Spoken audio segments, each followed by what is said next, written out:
Jasprit Bumrah is officially out of the World Cup. With Bumrah gone, will India be able to put up a potent bowling attack in the World Cup? What resources does India have? And what is the actual impact of Jasprit Bumrah in a T20 game? Let's find out in today's podcast.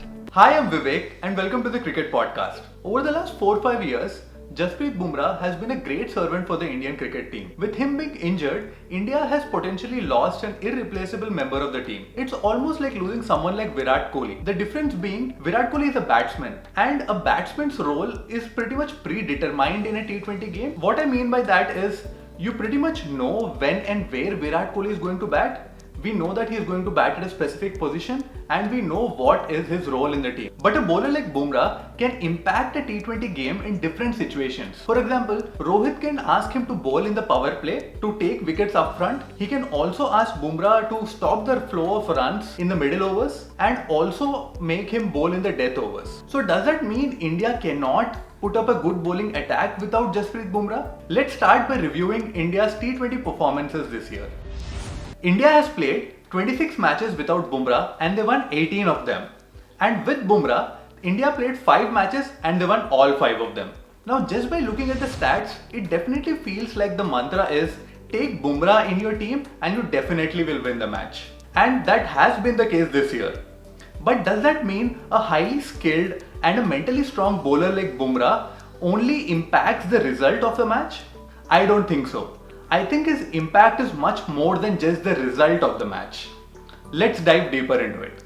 In the current generation, I don't think there is any other bowler that comes close to Bumrah purely based on skills. He can swing the ball if the condition helps. He can seam the ball if the wicket helps. He has a very lethal yorker and he bowls it at a very high accuracy. Along with that, he has a very deceptive slower ball. And to top it all, he has that extra pace. The most important attribute that he has is a clear mindset and a very cool temperament. An attribute that is very underrated these days. With all these qualities, he can pretty much bowl in any situation in a T20 match. He can bowl in the power play, middle overs and in the death overs.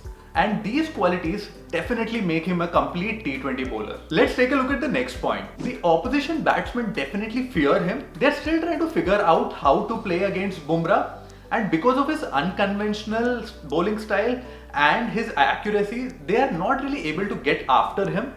And because of all the skills that he possesses, the batsmen are unable to predict what ball he is going to bowl, and because of which they are unable to premeditate their shots. So Bumrah is already in the batsman's head even before he bowls a ball to them. And that is a very big advantage in a T20 game. The other impact that he has is he allows Rohit or any other captain that he plays under to rotate the fast bowlers more comfortably, and he also allows them to attack in different situations of a T20 game, which means that the captain can dictate the T20 game. What I mean by this is that if, for example, the conditions are helping the fast bowlers to swing the ball in the power play, you can get in Bumrah and he can swing the ball for you. If the batsmen are going after the bowlers in the middle overs, you can get in Bumrah to stop the flow of runs. You can also let him bowl in the death overs where he can finish the innings well for you.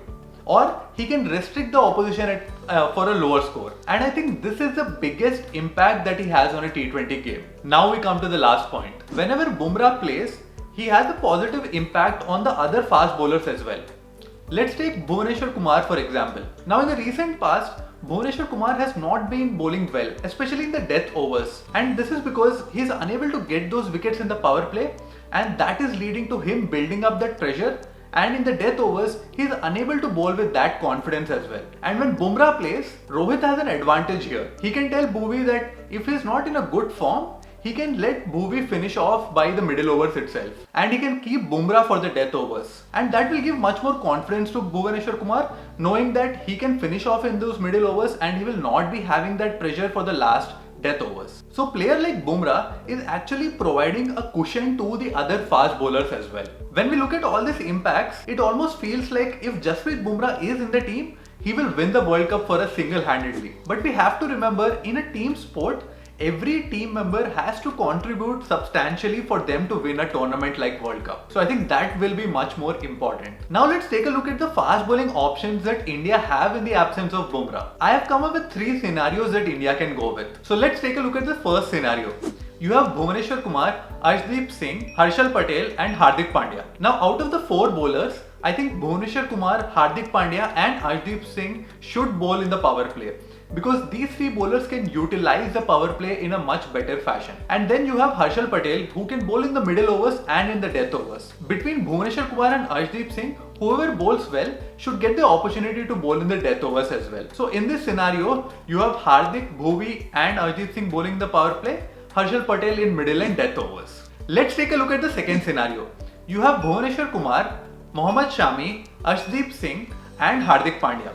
Now out of these 4 bowlers, I think the first choice for bowling in the power play should be between Bhuvaneshwar Kumar, Mohammad Shami and Arshdeep Singh. You can also bowl Hardik Pandya in the power play, but I think you can't fully utilize all these 4 bowlers in the power play. So if you go with this scenario, I think Hardik Pandya ideally can bowl one over in the power play, and then he can come on in the middle overs and also bowl few overs in the death as well. The only problem that I have in this scenario is that all the 4 bowlers are good at bowling in the power play. Now if all 4 are good at bowling in the power play, you might not be able to utilize all these 4 bowlers in the power play, and because of which one bowler has to bowl in the middle overs or in the death overs, and that will lead to the team not utilizing one bowler properly. So in this scenario, you have Bhuvaneshwar Kumar, Shami and Arshdeep Singh bowling in the power play.